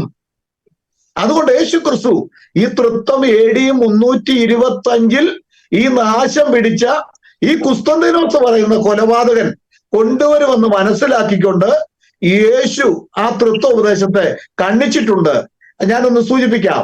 ആ തൃത്വം പ്രകാരം തൃത്വത്തിൽ ഒന്നാമൻ പിതാവ്, തൃത്വത്തിൽ രണ്ടാമൻ പുത്രൻ, തൃത്വത്തിൽ മൂന്നാമൻ അഥവാ ഒടുക്കത്തവൻ പരിശുദ്ധാത്മാവ് എന്ന് പറയുമ്പോൾ, തൃത്വത്തിൽ രണ്ടാമനെന്ന് പെന്തക്കോസ്തുകാർ പറയുന്നു. യേശു പറയുക, ഈ ഒന്നാമത്തവനും ഈ ഒടുക്കത്തവനും ഞാൻ തന്നെയാണ്, എന്നെ കണ്ടവൻ പിതാവിനെ കണ്ടിരിക്കുന്നു. അതുകൊണ്ട് പ്രിയ സഹോദരി, എത്രയും വേഗം മാനസാന്തരപ്പെട്ട് പാപങ്ങളുടെ മോചനത്തിനായി കർത്താവായ യേശു ക്രിസ്തുവിന്റെ നാമത്തിൽ സ്നാനമേറ്റ് ദൈവത്തിന്റെ പരിശുദ്ധാത്മാവിനെ പ്രാപിച്ച് ദൈവസഭയുടെ മണവാട്ടിയാകാനായിട്ട് ആഹ്വാനം പറഞ്ഞുകൊണ്ട് വാക്കിൽ നിന്ന് വിരമിക്കുന്നു. ദൈവം അനുഗ്രഹിക്കട്ടെ. Thank you pastor Joy. അപ്പോൾ നമ്മൾ അവിടെ കേട്ടു വളരെ വ്യക്തമായിട്ട് ദൈവത്തിന്റെ ഒരു ആത്മാവ് പല പ്രവർത്തനം എന്ന് 1 കൊരിന്ത്യർ 12 വളരെ വ്യക്തമായിട്ട് സംസാരിക്കുന്നു. പല പുത്രന്മാരിൽ ദൈവം പ്രവർത്തിക്കുന്ന ഒരേ ആത്മാവിന്റെ പല പ്രവർത്തനം എന്ന് വളരെ വ്യക്തമായിട്ടുള്ള വചനങ്ങളാണ് 1 കൊരിന്ത്യർ 12. അവിടെ പറയുന്നു കർത്താവ് ഒരുവൻ, ദൈവം ഒരുത്തൻ മാത്രം. വളരെ വ്യക്തമായിട്ടുള്ള വചനങ്ങളാണ് അപ്പോസ്തോലന്മാർ എഴുതി നമ്മൾക്ക് അറിഞ്ഞിരിക്കുന്നത്. അവിടെ തന്നെ നമ്മൾ ഒന്ന് നോക്കുമ്പോൾ ഈ പർസൺ അല്ലെങ്കിൽ പെർസോണ എന്ന വാക്ക്, അതായത് അതും റോമ ഒരു ഭാഷയിൽ നിന്നും തന്നെ ലാറ്റിൻ പദമായിട്ടുള്ള പെർസോണ എന്ന വാക്യത്തിൽ നിന്നാണ് കടന്നു വരുന്നത്. പെർസോണ എന്ന വാക്യത്തിന്റെ അർത്ഥം തന്നെ നമ്മൾ ആര് കാണാത്തവന്റെ കാണുന്ന ദൃശ്യമായ ഒരു ബാഹ്യ രൂപം എന്ന് തന്നെയാണ് അതിന്റെ അർത്ഥം.